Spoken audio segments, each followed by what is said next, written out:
Ayun. So, good evening sa inyo guys. Ngayon po ay Wednesday, August 13, 2025. So, markado ulit yung index natin. So, talaga nakakatulong yung pagpasok ng foreigners. So, ang laki ngayon ng pumasok na foreigners sa market natin. Meron tayong 973 point, ilan ba yan? 973.04 million net foreign buy. So, lakas yan. So, ibig sabihin, nagbabalikan yung mga foreigners dito sa market natin ulit. So, nag-close tayo 6,325.09. So, nag-up tayo ng 0.56%. So, gawa siguro ni AGI at saka ni JT Cap. Si AGI biglang umarangkada, no? So, technical bounce siguro kasi dire-diretso din pala, tignan ko yung chart niya, dire-diretso din pala na bumagsak to last time na nakaakyat na siya, nag-recover sa sudden drop niya last time and then profit taking siya. So ngayon, pabalik na naman siya, hopefully. Ayan, so para sa mga holders natin na AGI naman. Okay? So sa global markets, malakas pa rin yung US market, especially yung mga tech stocks. Umarangkada na naman sila. So parang hindi na ulit tapos yung rally nila. So lakas ngayon ng mga tech stocks. So umakyat ulit si US market. So parang overall picture niya maganda rin sa trading sa global markets. Ngayon sa crypto naman, nakita ko si Sol nag-up siya ng 14%. So medyo maganda rin yung trading sa cryptocurrencies. Ayan. So hopefully tama yung nababasa natin dito na pabalik yung mga foreigners sa market natin kasi nga meron tayong net foreign buy. Laki niya, no? 973.04 million. Okay? So, ito po yung ating mga trending stocks for today. Plus pa rin yung nanguna. Ayan, no? Sa listahan natin, pero nag-drop siya. Mukhang profit taking muna to. So, negative 3.23%. Pero, di ba kapo malakas yung net foreign sell? Ngayon naman, net foreign buy siya, 116.25 million. Ayan. So, hopefully, bago maging blue chip C plus, umarangkada naman siya kasi mababa pa rin siya sa fair value natin na 48 pesos. Negative news, meron ba ngayon? Wala, no? So actually, good news nga yung Brazil yata na application niya is parang okay na. Kailang hindi pinansin ng markets. Okay? And then next natin si AGI nag-up ng 7.14%. So meron siyang 12.30 million at foreign buy. So bumalik din yung foreigners. And then si APX, talagang pabalik din siya, 3.44%. And meron siyang 871.52K net foreign sell. Si OGP, nag-up ng 1.3% and meron siyang 11.06 million net foreign sell. Tapos si Bloomberry, eto naman talaga si Bloomberry natin kasi yung earnings niya mababa. Ayan. So ito yung sinasabi natin, no? Natanggal na sa pagka-blue chip. Tapos hindi rin maganda yung net income. So tingnan natin kung makatulong si Mega Fanalo natin kapag medyo nag-subside na ulit yung pessimism sa mga online gamings natin. Okay? Kala ko maganda yung earnings na ito, but kaya medyo mahina siya. So, pero meron siyang 14.76 million net foreign buy. And then lastly, si CPG, so bumabalik din 4.62% and meron siyang 673K net foreign sell. Okay? So disclaimer po ulit, pakibasa na lang yung ating review is for education purposes lamang po yan. So wag mong gagamitin ito as a reason para mag-buy, sell, or hold the stocks kasi meron nga pong risk na involved sa trade sa market. Due diligence na lang po. And then follow po ako dito sa ating, as usual, Palapit Trader na YouTube channel. Subscribe ka lang po para updated ka or kung join ka dito sa trading community naman natin. Okay? So yung mga nakasubscribe, maraming salamat po. Check mo na lang po yung ating daily trend stocks review. So check mo na lang yan. Company reviews, mga sample trades sa market, basic indicators, yung mga technical analysis natin, bagal ng net natin hindi lumalabas. Fundamentals, yung mga risk management, and then mga basic learning sa market natin. Ano nangyari dito sa laptop natin? Wala siyang network. And then, follow mo din ako dito sa ating Palawi Trader, crypto ko to, para sa mga play to earn games natin, cryptos. Sa social media, dito sa Facebook account na Palawi Trader, para updated ka sa mga posts natin or dito sa Facebook page. Yan. Pili ka na lang po sa kanilang dalawa. Bodega Pick yung mga articles natin sa local markets naman. Okay? So, tignan natin ano ba yung mga post natin. Dito muna sa pinaka-summary, kasi naglabas ng maaga si Philippine Stock Exchange. Ayan. So, saan kaya galing tong Meron sigurong cross trades dito. Ayan 973.04 million. So, iti-take note ko yan as a good sign. Ibig sabihin, arangkada tayo ngayong August. Wala tayong ghost month ngayon. Kasi ang laki laki niya 973 million So hopefully hindi yan flip-flops ng market natin. Meron pa rin tinamaan pala. Services negative 0.92, mining and oil negative 0.17. Pero malakas ngayon yung mga holding firms 1.48%. At saka yung mga finance pa-oversold na rin itong mga to So 1.12%. So technical bounce na yung nangyari sa kanya. So 6,325.09. Okay? So sa blue chips, mas marami ngayon gumalaw na blue chips. So ang tinamaan, si Bloomberry, negative 8.61%. Ewan ko si Converge. So mabay din eh. Ibig sabihin, mahina yung earnings na ito. Negative 7.59%. O, dalawa yung tinamaan dito. San Miguel, negative 3.5%. CNPF, negative 2.86%. URC, negative 2.54%. Okay? So, ito yung nagpa-drop sa atin. And then sa winners, si AGI, so bumabalik 7.14%. GT Cap nga 4.52%. BDO 3.98%. Aboites 3.33%. And Pure Gold is 2.69%. Okay? So dito tayo sa mga na-buy and sell ng foreigners. So foreign funds sold, AUB, China Bank, ASEAN, APF, Gen, DNL, FB, Jollibee, Aboites, DMC, Globetel, Converge dito, Pure Gold, Robinsons, APX, FNI, Nickel, at saka si FME, TFN. Nag-profit taking ka na ba kay Nickel? Nag-sell na ako kanina sa kanya. Foreign funds bought, BDO, BPI, East West, Metrobank, Alter, CREC, MER, CNPF, Emperador, Keeper, AC, AGI, JT Cap, dami Ali, Meg, Emirates, ATI, Cebu, ICT, MAC, Bloom, Lotto, Plus, 7, SSI, at saka si AT. So, alam mo na. So, medyo mahina kasi yung yung earnings niya. Kaya nag-drop si Bloomberry. Pero hindi yata nakalagay dito yung summary Mamaya, meron tayong ibang post. Great. Declares 0.049 dividends, so 5.6%. Okay din si Crit. Okay. So maganda yung galaw niya. Pataas siya, uptrend talaga yung galaw niya. ABS-CBN cuts losses to 852 million, pero naglo-loss pa rin siya. Okay? So mahina talaga. RLC, RCR execute property for share swap with Robinson, acquiring 9 malls in exchange for 3.83 billion RCR shares. Ayan. So, pwedeng umarangkada pa si RCR natin. Security Bank. Okay, nakabawi na ba to? First half, net interest income is plus 12%. And ano pa ba? Up 23%. O bakit nag-drop siya nung isang araw? Okay. So maganda pala yung earnings niya. So ito yun. Ayan. Si Bloomberry, first half income, 1.9 billion. Meron pa rin naman. Kaso mababa siya na 52% compared last year. Ayan. So medyo mahina si Lair North. Napunta kay plus na yata yung mga online gamings natin. Wala na masyadong nagkakasino.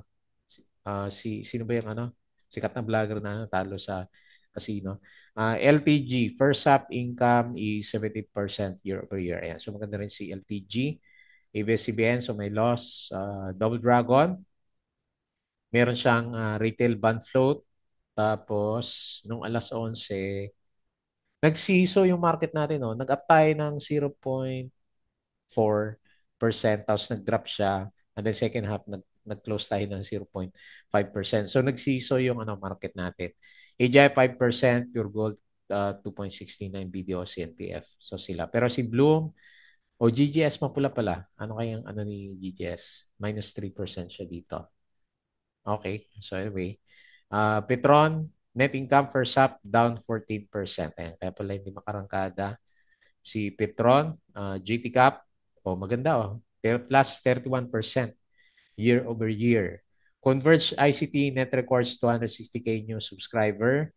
Ano ba yan? 5.9 billion profit in first half. Bakit naging negative news yung niya? Baka mababa yung earnings nito. So alas 12, ito yun, ano. So halos mag-zero yung ano yung gain ni PSE, ayan, oh. So nagsiso siya nung bago mag alas 12. Bloom pa rin sa kasi GGS yung ano, nagpa-drop sa kanya. Okay. So Bloomberry slide 52% yung first half earnings. So ayan na. So fundamentals yung nanaeg at lumagapak. Ayala Corporation posted a 2% drop in core net income. MRC, alam ko baba din to eh. Parang umakyat siya, no? Pero baba lang yung earnings niya. MREITs plus 31%, oh. Galing. Tapos si LTG plus 17%. So hopefully makatulong. Ito yung isang ano eh, kala ko akyat si Plus natin pero wala. Lumagapak din. Brazil has approved Plus to launch brands Game Plus and Bingo Plus. Ayan. So hindi pa siguro na-absorb ng market. Pero big earnings yan kapag nagtuloy-tuloy. Listed property Cebu recently inked 3 billion sustainability linked notes. Macro Asia plus 7% siya second quarter. Pero ang first half niya, ito yun, di ba? Minus 8%.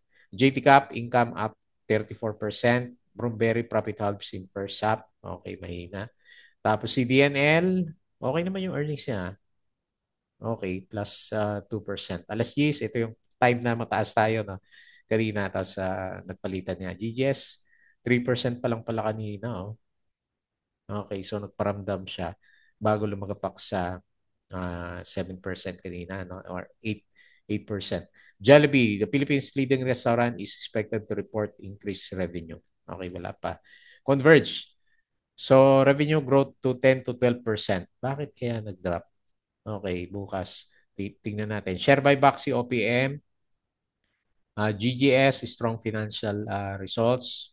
Perplexity, bids 34.5 billion for Google Chrome in bold antitrust play. Kasi masyado daw monopolize ni Google, di ba? Tama naman.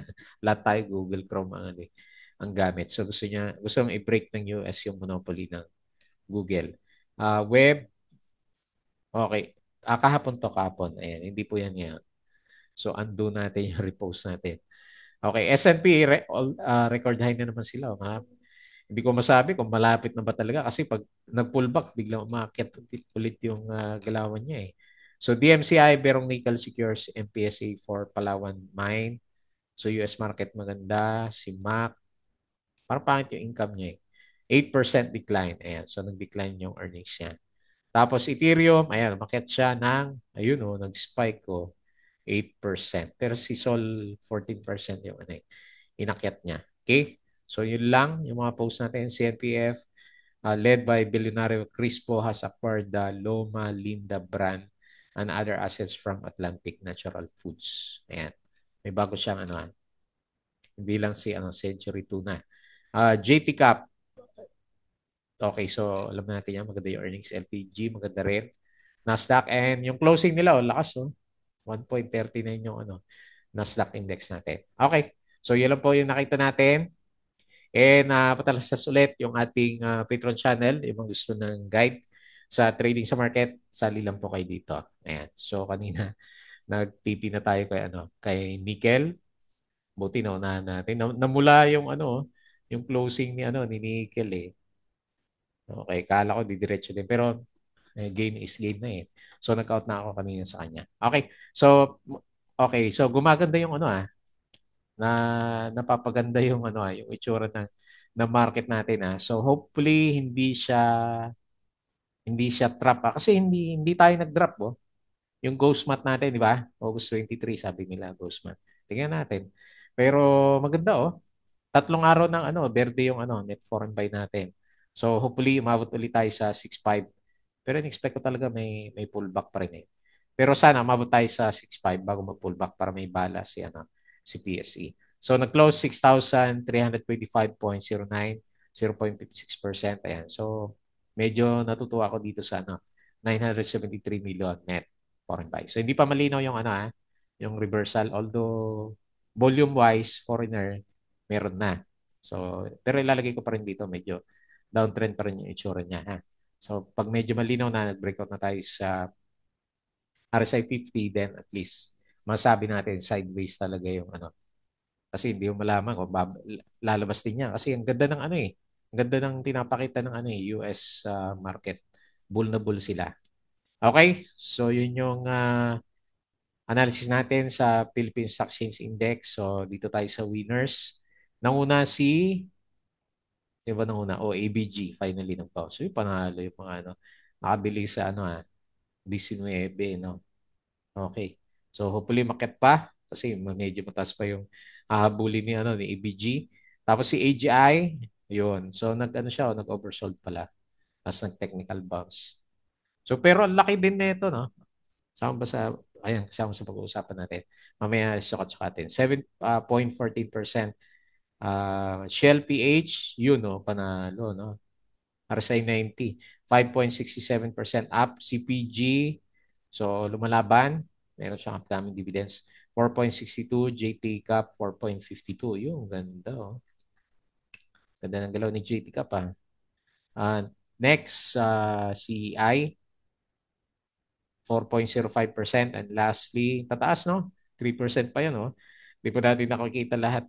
APX, ganda rin setup, 3.44%. Okay? So web, ayan, nag-up siya. Buti pa si web. Si plus natin, ayaw. 2.24%. Okay? So sa losers, Bloomberry, 8.61. So papunta na siya doon sa analysis natin, no? Nung weekends. Naku, pangit kasi ng ano niya, oh, earnings niya. Converge, minus 7.59. Ay, may earnings na pala siya, oh. Okay naman yung earnings niya, oh. 6.81%. Shakeout lang yata itong si ano, Converge. Ayan, tignan natin. Baka shakeout lang. Magkaiba yun. Bloom saka Converge. Bakit binagsak si ano? Converge. PNB, nako, natapos na yung trend. 5.65% loss. Mandami yata nag-loss ngayon. PXP, minus 5.21. Tapos SSI, minus 4%. Pangit na earnings. Ingat ng konti sa earnings. Labasan yung mga earnings ng mga stocks natin. Plus, minus 3.23. O baka palabas na yung earnings niya. Baka natin. Nickel, minus 2.95. Pero ang ganda na ito nung umaga. Oh. So, hindi na siya umabot dito sa ano, stress. No? Na-expect ko pa naman stress to eh. Okay. So, hopefully nakalabas kayo. CNPF, minus 2.86. And lastly, ang tayo may volume, si Bell, minus 2.1%. Okay? So, yun po yung galawan. Silip tayo sa US. Ganda ng ano, US market. Ayan, oh. Yung futures niya, mataas ulit. S&P plus 0.2, Dow Futures plus 0.28, Nasdaq plus 0.26. So, mukhang maganda mamaya. European stocks, so maganda lahat. And then, Asian stocks, majority. Ayan, majority po ng Asia is umakyat. Crypto, lakas pa rin ng crypto, ah. So, Bitcoin, pabalik ulit, 120K.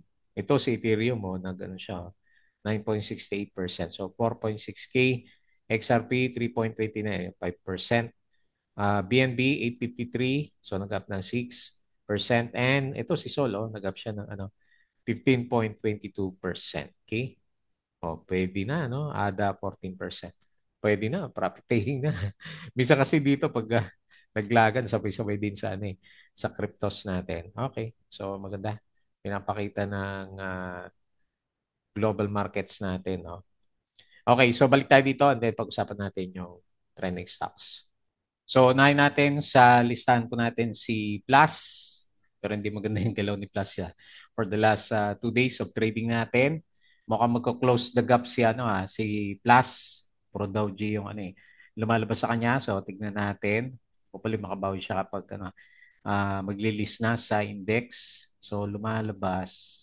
Meron ba tayong trend dito? Parang downtrend na. So, yung weight natin sa kanya kahapon dito, no, sa range na to. So, okay. Tingnan natin kung abot tayo dito o magbabounce lang siya malapit dito sa MA20. Actually, maganda yung news na yun eh.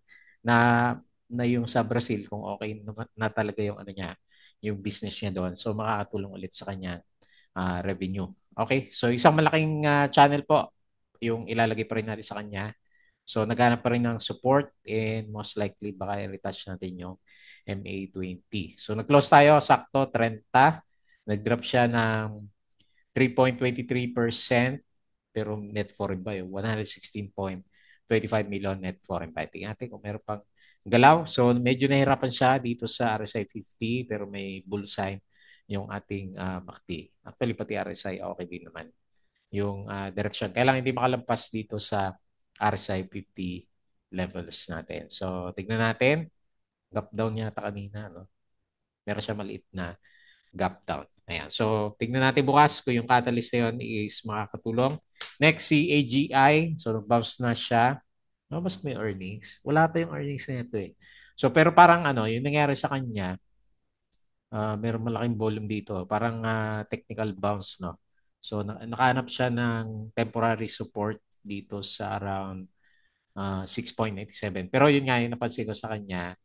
So, yung drop niya last time, umabot siya ng 30%. So, ano ba dahilan nito last time? Bakit nag-drop to? Yung ano yata to, tariffs yata to, itong malaking drop na to. At then, nag-recover ulit siya. So, yung recovery niya, nag-up siya ng 47%. And then, nag-drop na naman. Ito, medyo mahirap uliin, no? So, nag-drop na naman siya ng around 24%. So, ngayon kaya, magbabounce ulit. Ayan. So, congrats sa naka-bottom peak. Tignan natin kung matutuloy yan. So, dodrawingan ko muna siya ng ano, downtrend channel. Kasi downtrend naman talaga yung stock niya. At tignan natin bukas kung may follow-up. So, mas maganda makita natin bumalik siya ng konti dito sa MA20. Ayan. Hopefully may rally siya. Hindi lang isang araw. So, 2 to 3 days. Then, okay na ulit. Saka siya mag-decide kung ano ba talaga dito siya sa ilalim. Baka nag-aantay din to ng ano eh, earnings report, no? Kaya hindi rin siya, ano, hindi rin siya makapag-decide pa. Anyway, naunang nag-drop yung ano eh, pinaka-price action natin. So, nag-close tayo, 7.5. So, descending triangle lang muna. 7.14% and meron siyang 12.13 million net foreign buy. Okay? So, ganyan muna. Tapos next, APX. Ito mukhang gustong bumawi ulit. Ganda rin ang season na ito, no? 1, 2, and then ito yung pangatlong trial natin dito sa 7.25. So, matigas yung 7.25 eh. So, ayaw mabutas. So, tignan natin for the coming few days kung ito na yung time para mabutas siya. May upside pa ba to? Malaki pa rin yung upside nyo. Nasa 9 to 10%. Okay, maganda. Maganda na lahat to. So, okay na yung RSI, uptrend. So, above 50. And then, okay din yung MACD formation. Lumabas na pala yung earnings. So, maganda naman yung earnings niya. Parang si Nickel lang, no? Wala kasi si Nickel dito sa ano eh. Tingnan ko lang kasi nakapag-TP tayo dito eh. So, maganda rin yung earnings niya. Okay. Ganda ng earnings sa mga mining stocks ah. Si FNI, ano nangyari sa kanya? Hindi ko napansin eh. Oh, uptrend pa rin. Kailang kulang sa volume. Ba't kaya walang volume itong si FNI? Samantala si APX, tingnan mo, nasa 41 million yung ano niya eh, yung pinaka-volume. Okay. So close 6.62, up 3.44% and 871K net for buy. Next, OGP. Okay. Mining stocks din, no? So medyo nag-Dow G ng konti yung kandila. Akala ko solid to eh. Sa 5 minutes yata to nag-ano eh. Tingnan natin. Ayun, sa pre-close. Doon siya sa pre-close dinali. Oh. So tingnan natin bukas kung meron siyang upsurge bukas. Kasi 52 weeks high or rather all-time high si OGP. Pero nagkaroon siya ng konting resistance. Baka nahirapan na siya dito sa 19 pesos. Anyway, uptrend pa rin naman. So, tignan natin kung meron ulit. Bukas, kung hindi, retest tayo ng support dito sa 17.4. Pero overall picture niya maganda. Nag-overbought na pala yung ano niya, pinaka-RSI level niya. Andito na. Okay. So, ito yung papadrop sa kanya. Meron siyang ex-date, August 20. Next week pa. Okay, next week siya magkakaroon ng drop. So, tingnan natin kung may follow-up sa 19 pesos. Then, next resistance is 20 pesos na. Okay, so very good. Lahat ng indicators. Tagal din niya, no? Yung RSI niya maganda. And then, yung MACD formation niya is okay din siya. So, nag-close siya 18.64, 1.3% and negative 11.06 million net foreign buy. Okay, next, Bloomberry. Mga ka-Bloom. So, wala muna. Wala muna liwanag si Bloomberry natin. Mukhang magre-retest nga talaga. Ayan, oversold na. So, anyway, ito yung prediction ko sa kanya doon sa ano, yung meron tayong vlog dito dito sa MSCI rebalancing kasi yun yung pinapakita ng trend niya last time. Bigla na nagkaroon ng negative news. So, matutuloy yung yung downtrend natin sa kanya. And negative 204. So, dito ka na lang muna tumingin sa channel na to. And then, pinaka-support natin is hopefully, hindi niya basagin tong 2.78. Ayan. Wala na yung hype niya sa sa mega panalo natin na A1. Kasi yung funda niya medyo hindi maganda. Okay. So, wala pa yung Dow G na inantay. So, 3.29%. 3.29 pesos ang close. Negative 8.61 and 14.76 million net foreign buy. And then lastly, si PG. So, nagbabalak. Bumalik sa trend. So, ito na ba? Nagpapasakay na ba si PG natin? So, maganda nag-bounce. Temporary resistance 0.732. Okay yung earnings. Good Tapos andito si di ba? SSS. So nag-up siya ng 4.62%. Nag-close is 0.68, 673K net foreign sell. RSI medyo bearish pala siya. So hindi pa natin makita. Pero good sign. Nag-bounce sa MA20. Okay. So yun na lang po muna yung review natin. Marami naman sa mga big caps yung gumalaw for today's trading natin. Kailangan hindi pa natin masyadong maramdaman nga kasi nasa 6,300 pa rin naman yung pinaka-index natin. Pero good sign to. Dumadami yung net foreign buy natin. Hopefully umabot ulit tayo dito bago mag-ghost month by next week, di ba? Yung official na sabi nila. Ghost month. Okay, so yun na lang muna bago tayo mag-close. Please don't forget to subscribe dito sa ating Bravo Trader na YouTube channel. Join ko lang sa group. Crypto ko to. Follow mo na lang Facebook account, Facebook page, Bodega Peak, Twitter, and Patreon sa mga gusto ng guide. Sali lang po kayo dito. Okay, so yun lang. Maraming salamat. Kita ulit tayo bukas.